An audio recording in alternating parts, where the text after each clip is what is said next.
Yo, what's up guys? Welcome back to my YouTube channel. Happy 800 subscribers. Salamat sa lahat ng suporta nyo. Gusto kong batiin yung mga viewers ko.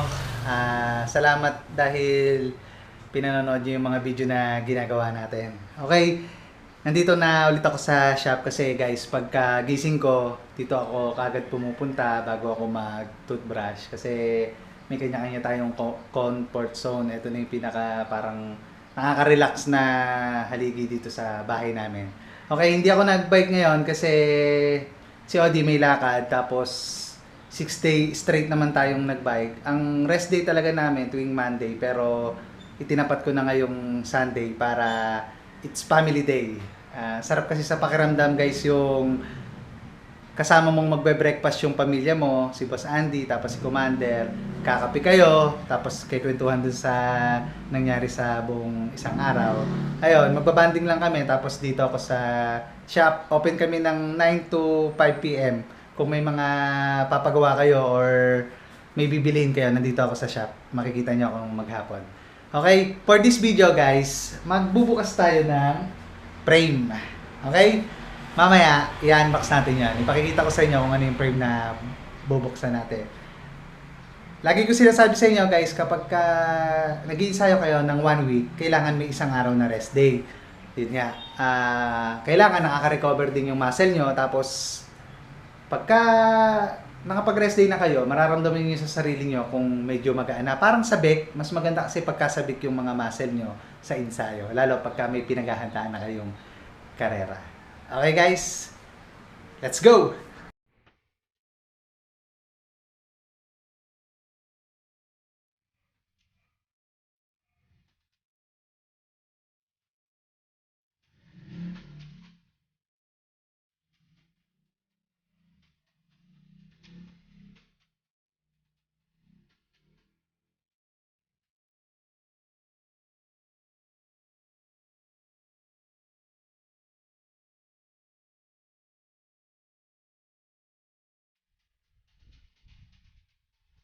So ayun na nga guys. Sa mga nagtatanong naman sa akin sa nanghihingi ng tips sa MTB kung paano yung gear na ginagamit, huwag kayong mag-alala guys.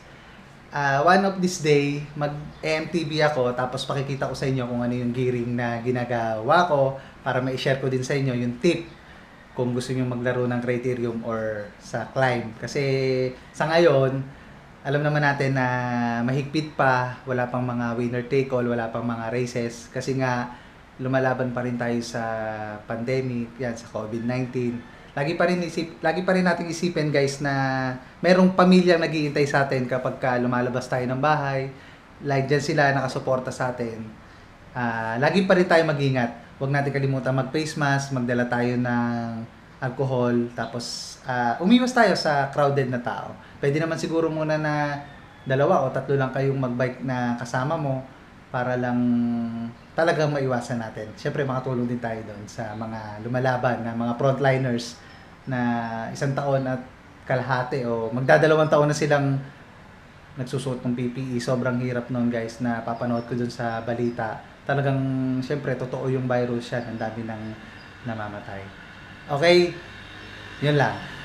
Yun guys, bago natin to buksan, shoutout muna kay Sir CJ from Dasmariñas, Cavite. Watching siya. And then, shoutout din sa mga OFW na kababayan natin, na mga bago kong kaibigan sa YouTube na vlogger din sila. Mag-ingat kayo dyan palagi guys. Okay, let's go! Unboxing na tayo guys.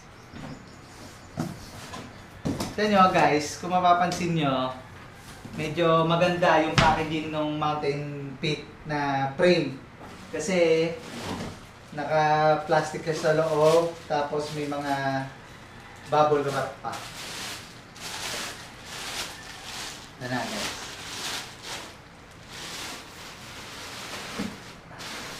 Tanggalin natin ha.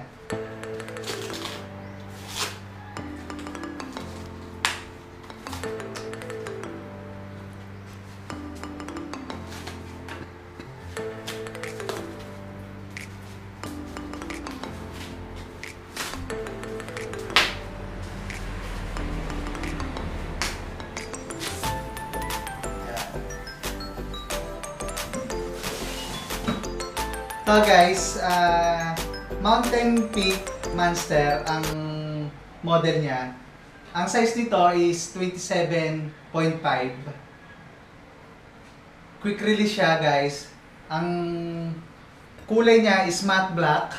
Tapos yung lining is gray. Ayan. Punta naman tayo sa headset niya. Ang headset niya is integrated. Kaya madaling hanapin. Yun. Size naman ng seat tube niya is 31.6. Sa mga nagtatanong, yung clamping naman, kung maghahanap kayo ng seat clamp, is 34.9. Okay? Quick, ano lang tayo, review. Sa mga magsisimula pa lang mag-upgrade ng frame, isama nyo na to sa wishlist nyo kasi eto na, sa ngayong panahon, eto na yung medyo nasa mababang presyo. Ang price dito sa Andy's Bike Shop is 7.5. Wala siyang kasamang headset, guys. Syempre, sa mga tropa, may bawas pa yun. Negotiable pa sa 7.5 na pag-uusapan naman natin yun. Tapos, dito nyo na ipabuo. Okay, guys? Ipakikita natin sa inyo mamaya yung kulay niya. Size 16 tong frame na to, guys. Medium. Pwede siya sa XC kung mahilig kayo sa trail.